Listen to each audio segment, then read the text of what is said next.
I know that you grew up in San Antonio, Mm-hmm. and we'd just love to hear a little bit about some of the influences and some of the pathways that you've chosen in order to be on the extraordinary life that you've had so far. It's extraordinary, all right. Uh, okay, San Antonio. It was. Yeah, I stayed there after college. After college, I didn't go back. And what else? My influences are my family, my parents. My dad was a jazz trumpet player, and he taught me. He turned me on to Louis Armstrong, and he played gigs, and I was with him. And then my mother, in her 60s, got a degree in piano. So in my house, well, at one point, at one place, I was uh, I was bombarded by Louis Armstrong and Rachmaninoff. So, and my uncle Jack, he was a marvelous man, and he uh, he taught me how to have fun. You know, I went to college, and I just finished teaching at ACC for 30 years, and I've met some pretty jaded students and composers. Uh, but my uncle Jack, he would play some chords, and it was just bowl me over. I mean, how did he do that? And he'd look up and he'd go, "Yeah." So what that did is it made me like music no matter what, you know. Then my granddad, he had a band where he played weird instruments like a bicycle pump, and he's a trained violinist, and he played the violin with a saw. And his name of his band was Bob Skiles and the Haywire Orchestra. And they played in the 30s and were a big hit. Doing the circuit, doing basically what I did for a long time. But my uncle Jack there, he nurtured the spark. You know, you have a moment of inspiration, and you look at the stage and you see a magnificent bass player, just great, and it hits you right then and there that that's what I want to be. You know, from the performance angle, some people can play astounding. I mean, just like I don't know if you know who Art Tatum is, but he has chops that are divine. I don't know where they come from. And then I went to a. My mother was a Southern Baptist that converted to Catholicism because a ray of light came through a cathedral and hit her in the head, and she said, "Okay, everybody's going to be Catholic now." And and San Antonio is a military Catholic town. Mount Sacred Heart military institution for boys. And we had two options after that. We could go on to college or join the ROTC, or you could be a priest. And I chose to be a priest. And I saw how they lived and where the seminary looked like and what they were, how they were communicating with God in terms of what they want to do ultimately. And that did not last very long. I got to college, and see, up to college, I have three brothers. We didn't have any female human units, and we didn't have a model. So when I transferred to a public school and sat next to a girl, I didn't know what to do. Still don't. But the San Antonio experience was good because I got to play in various after college, and then I got sick of music.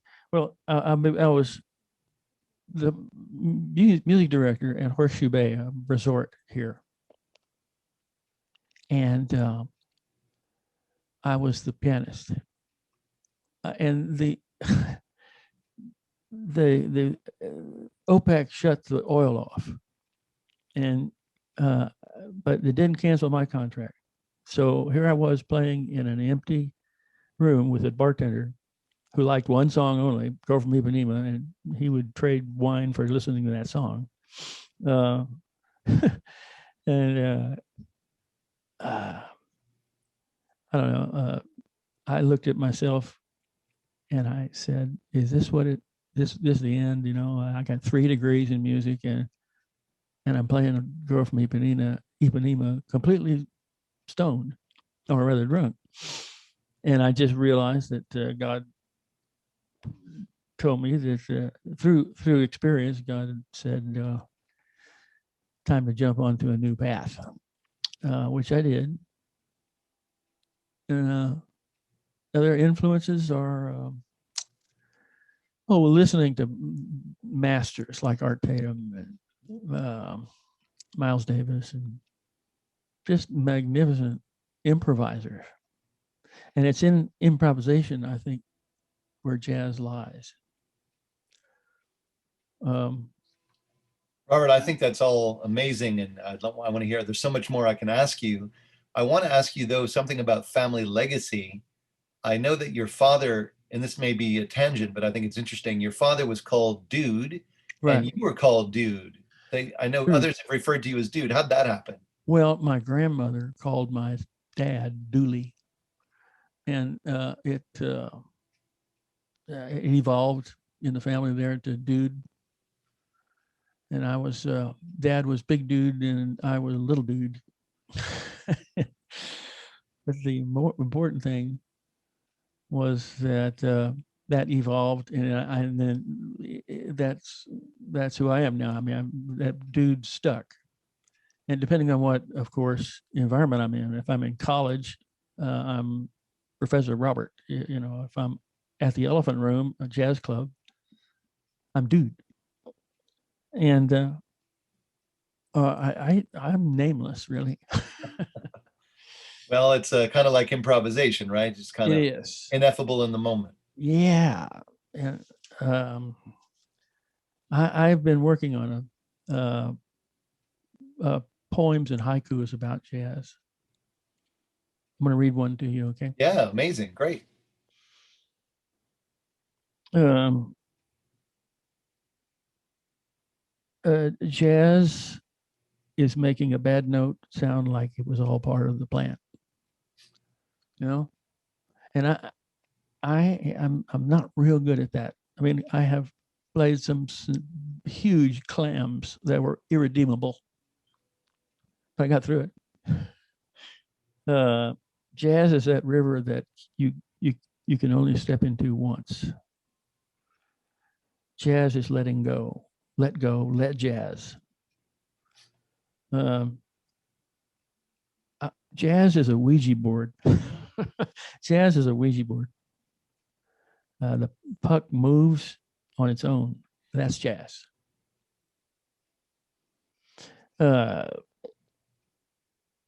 Jazz is a calling, not a profession. As a theologian, you'd get this. This next one is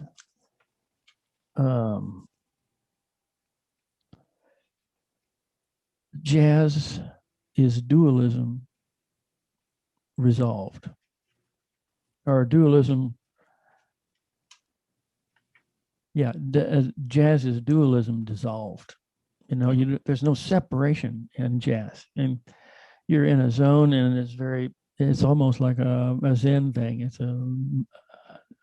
a zone that zone is something that is ineffable. It's something that lasts from 1 second to the other. I've often said that if you know what note you're going to play before you play it, that's not jazz. So I have, a couple of sheets of these. When they hit me, I got to go write them down. Jazz is the zone with no place to park. So, Now, do these come to you at all hours, or do you? yeah, oh yeah. Um, drives my wife nuts. Yeah, but I still have an interest in theology. I It call sounds myself like it. It's obvious. I I am call myself shade tree theologian, a backyard theologian. And Has that been a constant in your life? yeah, I haven't honored it. I but yeah, that has been a constant in my life, and I thank God for that. Because it's so easy to become pessimistic. It's so easy to deny that there is a plan and that this is just accidental torture. So uh, in jazz, you meditate while you're playing. Each phrase you can, in jazz, for example, a guy plays a chorus, you can take scissors and cut that solo up and then take one of the fragments and expand it. So jazz is composition on a nanosecond level, and it's non-thinking. I don't want to know that it's a D minor 7 flat 5 or a Mixolydian mode. Who cares? The proof is in what it sounds like. And we've been going to Riverbend Church with Dr. Haney there. Mm-hmm. Great And community. I write him back. I critique his sermons. He loves that. I'm sure he does. Yeah. And I write him, I say, look, how can God be the very cause of what he purports to save us? God is creating this evil that he also uses to save us. I'm not putting that very well, but it's a problem of evil. Sure, theodicy. Yeah, did God create this evil? Mm-hmm. Is that possible? Then I'm working on another title called Christian Determinism, the Illusion of Free Will. Wow. Well, I think your steeping in jazz, Robert, will be of good stead when thinking about all of that, for sure. Yeah. Yeah. And I feel I'm in a new phase in my life right now. I've written symphonies and I've played with Beto. I've written Beto's music for 30 years. And I feel like now it's time to honor the voice inside. And hopefully it will give me inspiration. Do you feel like you're starting with a clean slate, or do you feel that all of those experiences and all of that writing and composition has come to play in where you are now? Well, I think it's a clean slate, but you can't deny your history. You can't have your past just go completely away. But again, the present time is that which is rock and a hard place. Really, it's evil and good, and God mitigates that somehow. So make a long story longer is that I asked these questions to Haney on emails, and he's a marvelous scholar of the Bible, and he guides me. I think he gave up on me just recently, but he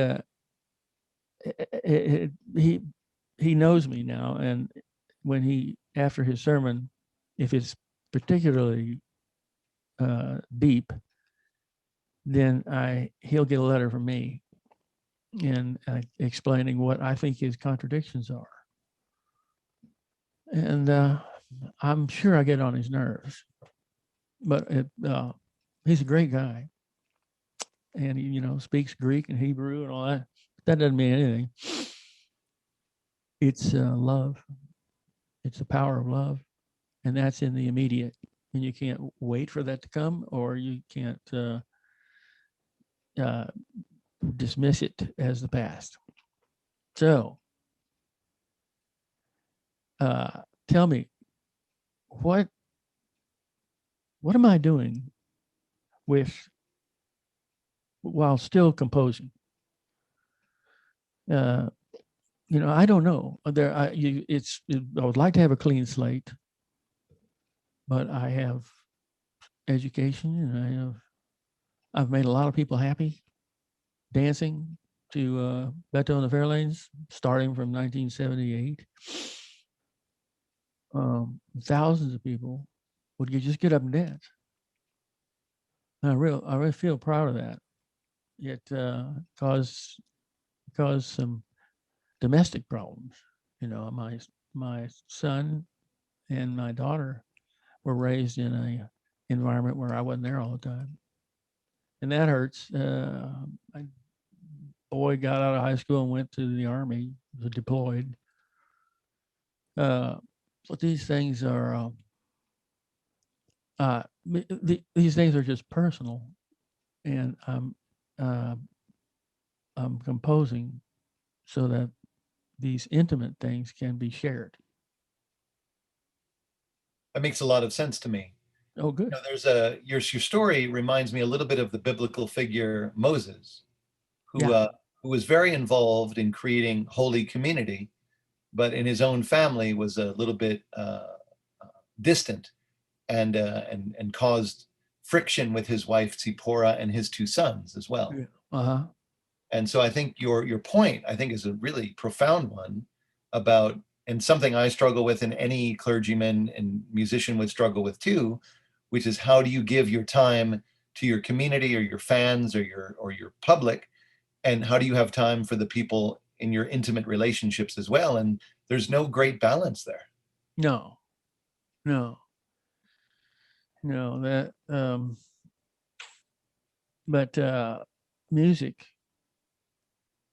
is inevitable in me, and that I use music to give me faith. And I tried other things. I wanted to be a doctor, and I wanted to be a philosopher. I got a minor in philosophy, and I'm scattered. I'm legion. I'm everywhere, and I can't seem to focus on one thing. I'm working on a samba, and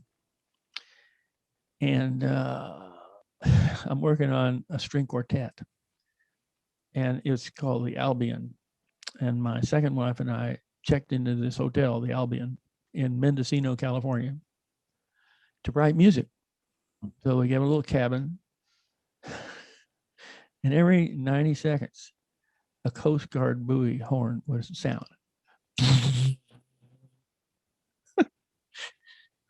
And we went to the desk and said, we can't compose in this, the sound. And the guy goes, what sound? But I'm going to do that piece. I'm going to write that string quartet anyway. But he says I got to because it's just fun. I'll probably throw it away, but it's my attempt at. Yeah, that buoy probably that sound probably wasn't on the Yelp review that you checked out. No, Yelp didn't exist, unfortunately. No, I decided to. I've had this urge to read the whole Bible. I mean, from Genesis to Revelation, and lots of people, God, and they're all named, like kings or chronicles. I haven't got there yet, but where I am now is Abram or Abram. Yeah, Avram. Avram, yeah, and how important he was, and Lot, and Canaan, and all that. This was the ground of both Jewish and Christian philosophy. Sure. And it's interesting the power of a name change, right? Where Avram becomes Avraham or Abraham, and Sarai becomes Sarah. You know, you have this whole career as Beto, right? And you even said you've written Beto's music. What does that mean to be known as Beto versus known as Robert or known as Dude? Who are these identities for you? Well, they come and go just like a river. And I have a Beto name is get on stage, make people dance, and see if we can make any money at this. And Dude is my friends, my deepest friends who have passed away. And I gave the eulogy, and I told them that I didn't believe in death. And if you know, I don't believe in death because death in nature has a essential role. You know, if a tree falls and then it rots and it gives nutrients to the new tree. I use that as an analogy. So yeah, I was able to have some kind of sympathy and compassion rather than mourning. You know, a certain mourning is necessary, but I celebrate death like they do in New Orleans. Hmm. You know, they play, and they come back. First line goes up to the cemetery, and then the second line goes back to the house where they get drunk and jam and listen to Beto and the Fairlanes. Now, do you find a sense of stoicism with that, or do you find a sense of inevitability, or just a joyfulness for having been in the moment with the person who used to walk in this world? It is the joy. It's the joy of walking with that person. And when he's in another dimension, I can communicate with him. You know, they think I'm nuts, but I'll bump into something and I'll say, "Hey, Spencer, that was stupid, wasn't it?" And I talk to God that way too. You know, like God, I go through some theological swamp, but it has practical value. Like I can ask God for forgiveness and compassion, and then I can ask God to help me find my damn keys for the car. So we're on that conversational level. Yeah, but I'm sure you do this too. I'd rather demonstrate my faith rather than preach it. Yet you're always critiquing the pastor's sermons every Sunday. Yeah, of course. It's sport. That's what it is. How do you demonstrate your faith? Do you do it through music? How is jazz a vehicle in a sort of way? Is it a theological language? No.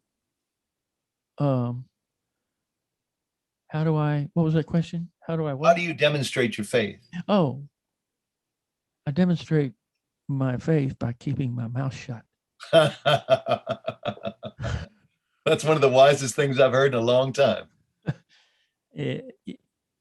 Nothing can be stronger than an act of love that is actually something you can hold and caress.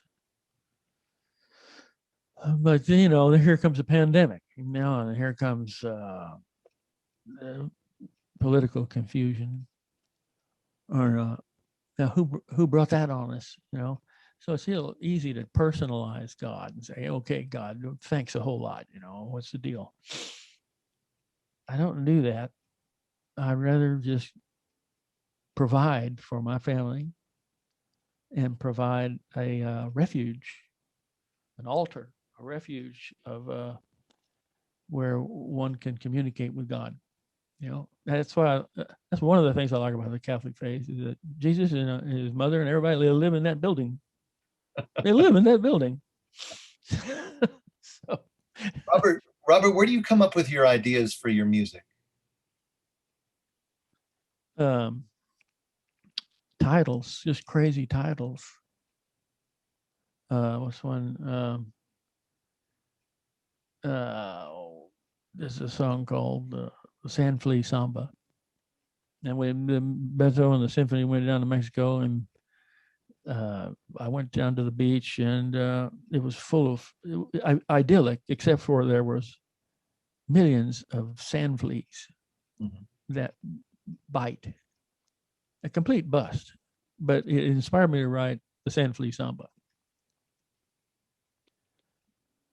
And other ones that don't make any sense at all, like, oh, I'll get that, dear. What a song. I wish I could be Come up more. with the title first, or you do come up with the melody or the harmonizations first? Oh, the melody. Melody is everything. Matter of fact, that's the only thing you can copyright is the melody. And that's linear. So I can harmonize that any which way. Like, for example, Hell's Bells, Jingle Bells, which was one of my pieces at the One World Theater. We did a Christmas show. And I took this Hell's Bells, Christmas Jingle Bells, and destroyed it. With every stroke of the pencil, I just destroyed this thing. And I put it all, instead of harmonies, I did parallel dissonance.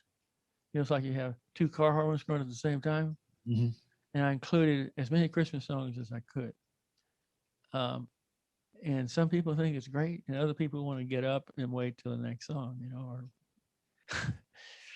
but I had to do that. I had to do that because my music was sounding very stock, and you know, I would love to. I would have loved to do arrangements for Andy Williams, but I am so blessed. I am so blessed that I'm still standing, and I have so many people to thank, both here and passed on. I don't like the word dead or dying. I just say he's passed on, or he's in another dimension, or he's fertilizing. He's fertilizing mankind. You know. Do you think about that transition? Do you think about passing on a lot? Well, as I get older, yeah, I'm suffering from a number of maladies, Parkinson's, and what else? Broken shoulder. But I'm still writing music. A little encumbered, but it's hard to keep Robert Skiles down, you know. For sure, I would say so. How have you been managing through this crisis? I know you said you've been in a different chapter or stage in your life, theologically or spiritually. How are you? How else are you managing, or is that your foundation? Well, that's my foundation, really. Believing in God, although he misbehaves. Uh, and I don't like the word God. You know, I think in the Jewish Kabbalah tradition, their God is nameless. Well, there's different names. They're definitely different names. Yeah, but God, the name God. Whenever you use a name, you reduce it to that image. So if I say Tiger Woods golf, it reduces to golf, right? When I say God, what does that reduce to? And then Moses, poor Moses, he's up in this burning bush, right? And Moses asks, "What shall I tell them your name is?" And he says, "I am who am," or "I am that am." Great. I can imagine poor Moses saying, "Oh, come on, man. How about Frank or Jasper?" But in that sense, I demonstrate my faith rather than preach it. So I try to give as much consolation as possible, and note that everything is temporary and that God has a plan. It passes our understanding, but God has a plan, and that may be a crock of you know what, but God has a plan that we don't know about. The plan is larger than we are, and I always find comfort in that. You know, if I ask someone what they believe in, they'll go through a litany of, I believe in my car. I believe in my bowling thing. It's some innocuous, but the faith is that you're going to believe something, whether it's good times or bad times, and that you hold on, and that makes it a very pragmatic decision to believe in the Judeo-Christian tradition. And don't you find that many people concentrate on that kind of belief when their life is hurting, and it's much more difficult to credit something beyond oneself when things are going well? That's how I've seen it a little bit. right. Would you concur or no? Well, say that again. A Sorry. lot of people kind of come to faith or come to a spiritual practice when they're uncertain, or they're hurting, or they Yeah. need something, and it's much more difficult to give gratitude when things are going well. Yeah. Yeah. But you give gratitude when things are going well, right? Because you take your eye off of the true source of spirit. Um, I was going to say that this my thoughts are kind of scrambled from years of exploration, of mental exploration. I took every pill I could just to experience. But here's what I was going to say is that you you don't know that you don't know God. You don't even know that there is a God. But my chips are going to be on there's a God. Well, so I have everything to gain and nothing to lose. If I go the opposite direction, I have everything to lose, nothing to gain. But that's a kind of a backdoor faith, that faith is still fear based. But it works. I mean, especially in hard times. For sure. Religion can be very pragmatic, a pragmatic tool that helps all of us. It can But if we, it can be very helpful, but it can be very sharp and keep us yeah, away from each other as well. yeah, and that's where the importance of keeping your mouth shut comes. It's awful hard to argue with silence. It's so interesting that you say so. And I want to get to some of your teaching, because you've done some amazing teaching for a few generations. But I don't know if you've ever made it to the end of the book of Job. Yeah. So the final response, when God, or the divine, tests Job in such a way, ultimately Job realizes that silence is the best response to the being Oh, yeah. overwhelmed by I things. haven't got that far yet. I just know that Job is an example of God's grace, and that Job does not question. He just does it, right? Well, I don't know. I mean, I think there's a lot of questions. I don't want to ruin the story for you, but Job really does assert a sense of impatience and questioning. And I know that there's a Christian way of looking at it and a Jewish way of looking at it, but certainly at the end of the book, Job realizes that silence is much more profound than critique. Yeah, yeah, yeah. I would now. Where do we fit music into this? Where do we fit our teaching into Well, this? that's what I was going to ask you. Is I Okay. think, for those of us who might be wise enough to know how much we take up space and how much we need to get out of our own way, Yeah.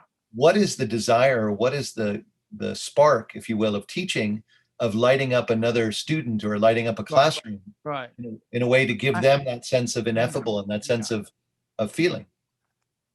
Right. And that part of my life I'm the most proud of, because there's only a few professions that can penetrate someone's heart. You know, a parent, a pastor, a doctor, um, and a teacher. They are they are what works. In other words, they that's an intimacy that we can all get by knowing people at that level, and that takes a lot of silence, and it takes a lot of resolve. I don't know. I'm not blaming God. What I wanted to, How and did you how did you develop your style of teaching? well, it's just that, I looked at every student as a single person, not a class, and we taught songwriting, for example, and I asked them, the writers, to write something that is close to their heart and intimate, and they couldn't do that at first because they didn't want to penetrate that sanctuary they have of just staying within the bounds. But teaching was such an exhilarating experience because there's some people that were looking for a career in music, and I feel, I asked them why music and why this and why that, and it changed their life. They either stick with music or they take up welding or something. So that was my public service, and I treasure it because each student had a different approach, and I encouraged that approach be theirs and theirs only, so that you can tell that Rabbi Neil wrote that song. Well, how do you do that? That's alchemy, really, Robert, of being able to teach individually to each student in a classroom setting. How does Right. that work? A sense of humor really works. A sense of humor, because they're scared to death that they have never tried songwriting before. That level of creativity is something that they have difficulty, and a lot of them drop out because they didn't want to face that inevitable decision of creating music as a coping mechanism. Like Eric Clapton loses his child and he writes a song to cope with that. And then music is something that is also practical. You sing little children to sleep with a lullaby. And I have an album of lullabies, original lullabies. They're called Moon Melodies, Lullabies for Lunatics. So, and that has put many a baby to sleep. But my most important thing I want to get across is you can't bundle or bushel up a talent that wants to expand further. It wants to expand what their life will look like in 5 years. And they've come back to me in my evaluation saying, this guy changed my life. But it wasn't anything metaphysical or anything. It's just this guy, give him a raise. So anyway, I touched God. And this was one example is John Michael Whitley. He was one of my students, piano students. And he wanted to play country piano. So I showed him some licks and expected him to just not just bail. But he practiced every day and he did everything I told him. Next thing I know, he's playing piano for George Strait. And that's an achievement that I think he and I both worked on. Do you feel a part of his music then? Do you feel that you're somehow a part of his voice that he's offering? Yeah, of course. Because the song itself was me coaching him. And what that means is just giving him confidence. That's what songwriting creativity is it's giving you the confidence to create. And so many people have this phobia about their own creation, that it's no good, right? But I teach them the 80-20 rule. That is, 80% of your songs are throwaways, but the top 20 are something worth keeping and developing. So they either stay in the class or they fail. So that, but my influence on this person, giving him the confidence to create his own music, correcting minor mistakes, going out for a beer, and I feel like in each case, I have succeeded. Whenever I get depressed, I take out my evaluations. And I say, something's got to be working. But that's a person-to-person thing. You can high jump X amount of feet, but that doesn't translate. Music is not a competition. Music is a language that you use to address yourself. Well, that's how God said that Moses would be able to apprehend, right? That it was going to be a face-to-face encounter, a personal encounter. And it sounds that you've applied that to certainly your career as a teacher as well. Yeah. So how does it work that Beto and the Fairlanes not only exists but thrives for decades? How does that happen? Well,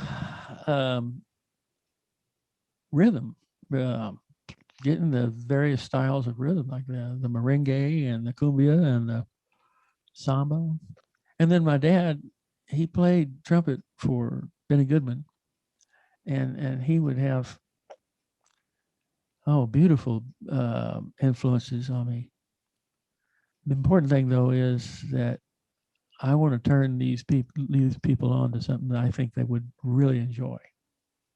Like he listened to Chick Corea, and then I put Art Tatum on, and he went, "Wow, man, that mofo can play."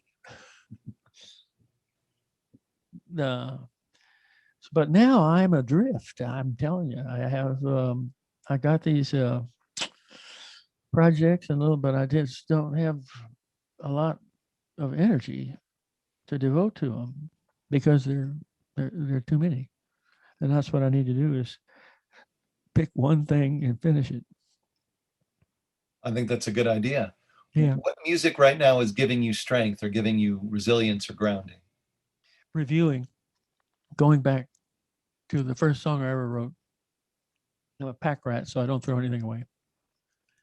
And I look over this catalog, this body of work, which is huge. And I draw inspiration from that. And then the 80-20, right?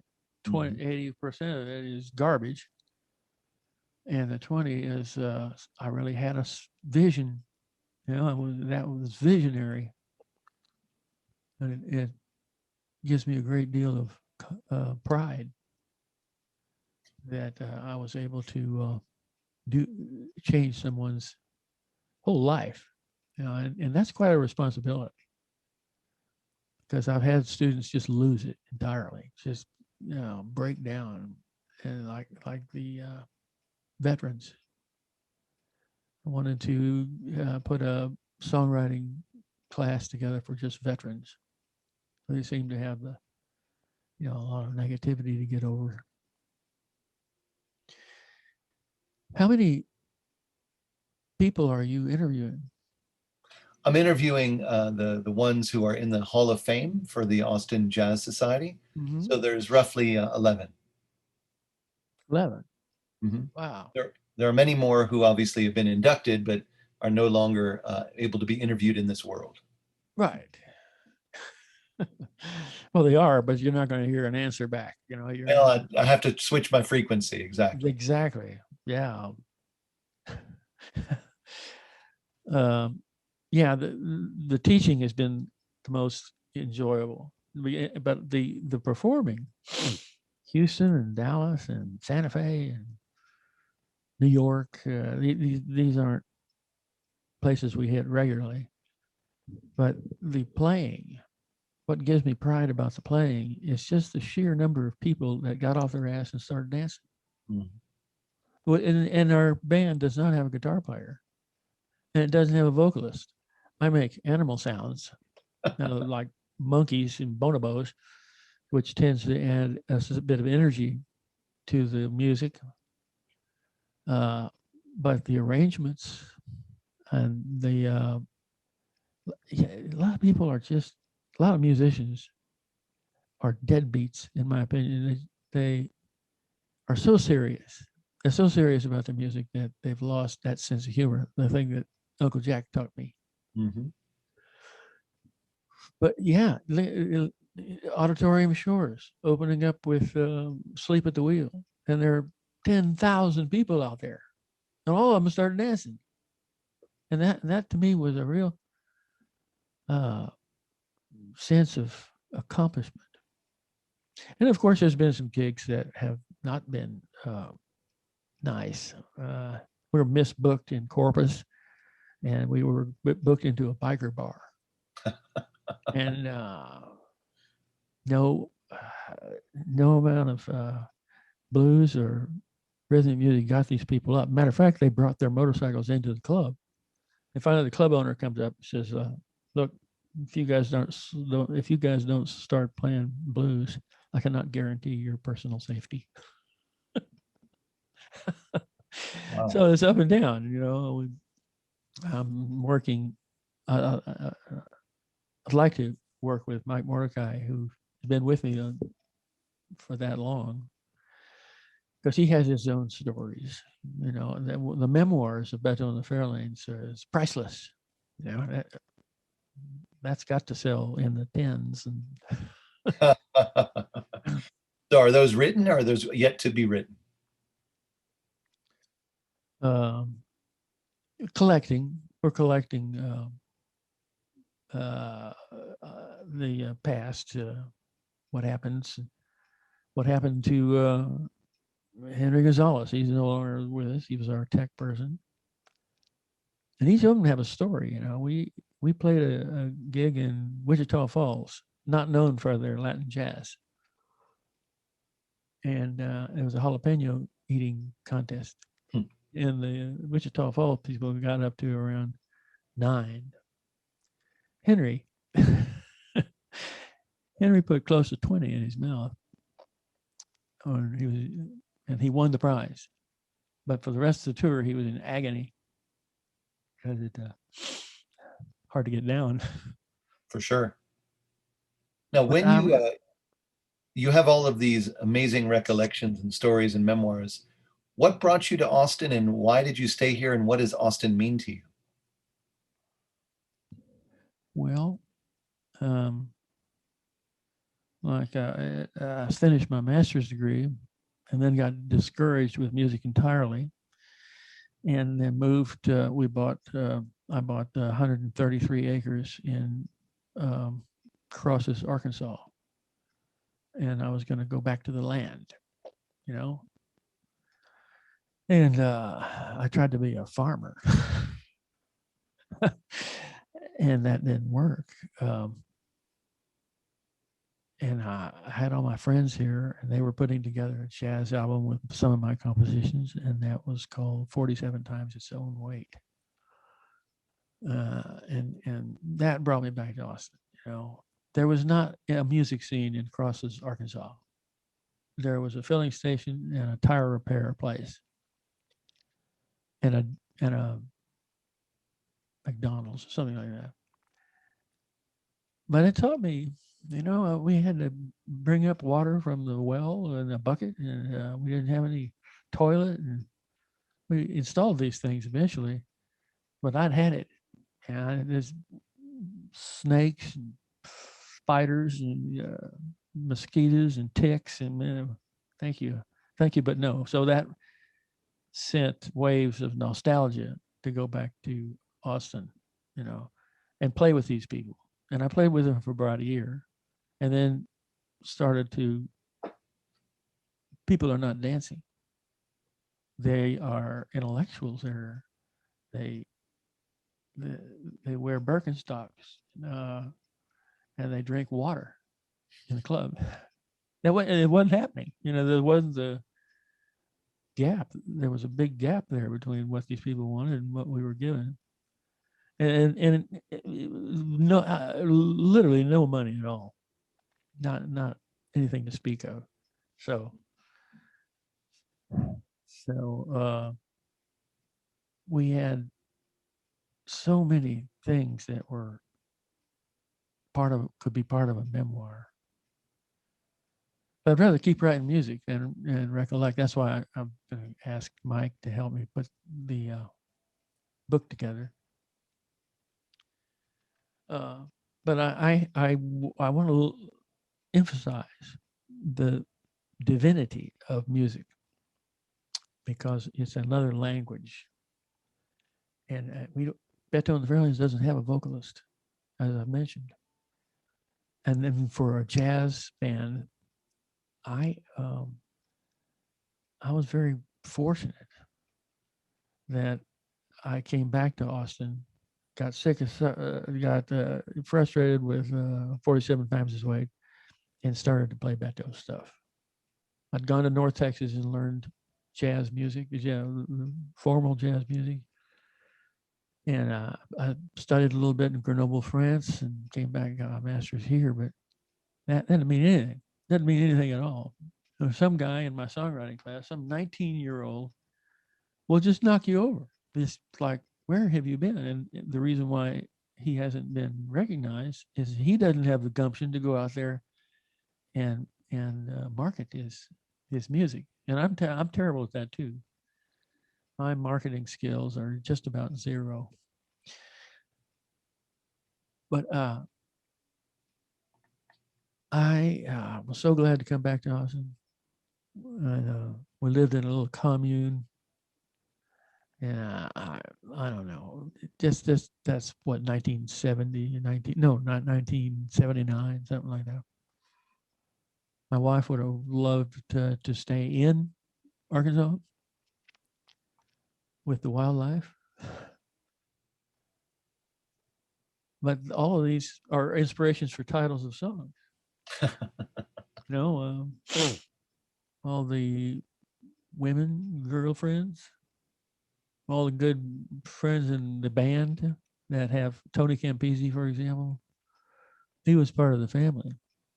And the way he kept his faith together was his sense of humor. He can make fun of anything. And he had a kind of Rodney Dangerfield approach. A sweet, sweet, sweet spirit. And I spent 12 years at Unity Church of the Hills. And this is called New Thought. Sin is not, you took out the word blood, you took out the word sacrifice, took out so many traditional words that are put into, I guess if we call it Gnosticism, Gnostics. Mm-hmm. Jesus didn't really exist. It's just, that's a story, but the story is good. If you take out too many words, the services will be shorter. Exactly. But that was a kick-ass choir. And I was able to play piano for them and write some things for them. Why did you end that? Well, it was a gospel.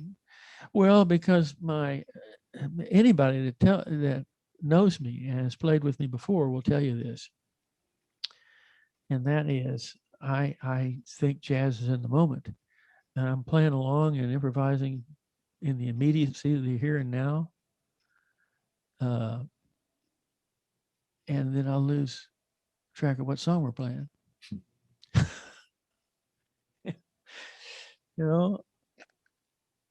And the musicians, they have to look at me and say, "No, dude." So, but I'm just playing what sounds good in the moment, and where I exited Unity was that it more and more became a sight reading thing. They took the music and expect you to play note for note, and I'm not that kind of player. Now, I've written for orchestra. I've got a narration with orchestra for the words of Barbara Jordan, and that's fun. And I've done Juan Seguin, and I've done it's Fantasy Latina.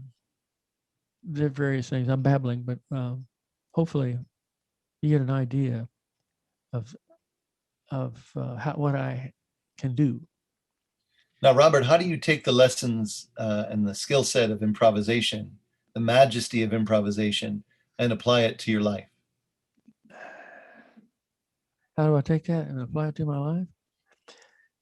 I I, I don't know what I'm going to say next. I get up in the morning and I dance. I do the to my own music, right? And that's dancing is spontaneous. That helps me in music. But there's not. That's what I'm talking about is free jazz, where there's no tune, there's no chords, there's no exact rhythm. It's just a flow of spontaneity. Well, it sounds to me like a really healthy gratitude practice. Well, that is gratitude, but some of those people, free jazz people, suck. And they're using the piano in their journeys. And it's improvisation has to be delicate. And so when you put a minimum of structure to it, that spontaneity can thrive, but just a minimum. Otherwise, you just start banging on it and have a fit therapy and tear the piano to pieces, like Jimi Hendrix burning his guitar. Sounds like you're testing the still small voice method. Yeah. Yeah, I don't want to get too carried away with that because we have enough spontaneity, we have enough jazz to keep us going. But that is my analysis of jazz in its truest form. Does not have a structure. You can't step in the same river twice.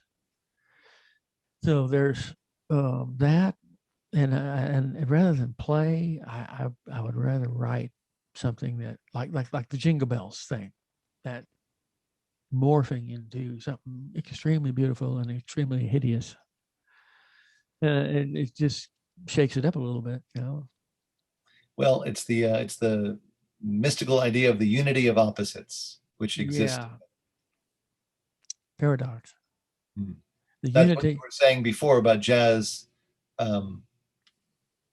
becoming, it was one of your cones, becoming a singular entity outside of dualism. Right. And that's a bad thing. And to me, that the further you get away from it, you know, this is jazz and this is me playing it, or reading it. I want to cultivate all the influences we've ever had, from J.S. Bach to Copland to Miles Davis to Art Tatum or Keith Jarrett, and bring all that to the keyboard, bring all that to the table, and see what happens. You know. It sounds like you're doing it, and it sounds like even in the stories that you're telling and the silences that you're giving yourself, that all of that you have, all that you have been, is still becoming in who you are. Yeah, hallelujah, hallelujah, yeah. And I still don't know what I'm supposed to be doing with all this history. We did a concert at One World Theater. We've been having gigs, but I'm capable of something else, of a new direction, but not abandoning my past and not abandoning all the influences that led me to create, led me to become what I've become and still becoming. Well, I'm excited to hear and think and see where the path will take you, Robert. Yeah. Yeah, great. I might come to your church and critique your sermons. Well, bring it on, my friend. You wouldn't be the first, and certainly not the last. For sure. You're very welcome. Do you have any questions for me? Yeah. Um, Yeah. Are you a musician I try to be. Yes, on guitar, or what do you play? I was trained on piano and saxophone, Hmm. but I learned a vocal, vocal work of my sacred tradition. Are you a cantor? Do you? I trained as a cantor. Yeah. Yeah, great. Well, how do you feel? You're very erudite. You're very. Yeah, I haven't probably read as many books as you have, but Man, it's not in the brain. I would agree with you. It's in the dance. yeah, So, the brain is fine, but it's the dance and the sense of humor, the sparkle of the dance that makes it work. yeah, yeah. At ACC, they thought I was crazy.